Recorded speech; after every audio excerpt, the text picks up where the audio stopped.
আসসালামু আলাইকুম, সবাই কেমন আছেন? আমি আলহামদুলিল্লাহ ভালো আছি।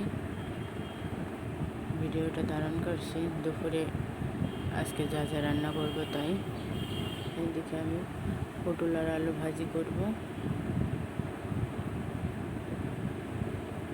আর রুই মাছ দিয়ে আলু পটল দিয়ে রান্না করব।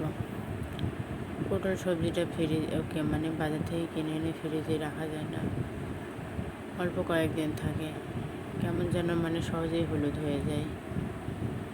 আর হলুদ হয়ে গেলে ওটার আর কোনো টেস্ট লাগে না, আমার কাছে লাগে না। সবুজ থাকতে যতটা টেস্ট পাই পটলে, হলুদ হয়ে গেলে আর ভালো লাগে না।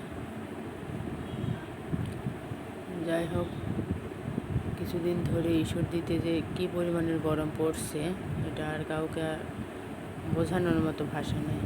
আসলে বাচ্চা থেকে মুরব্বী সবাই অতিষ্ঠ। এদিকে বৃষ্টির কোনো নাম নাই, আকাশেও কোনো মেঘের দেখা নেই।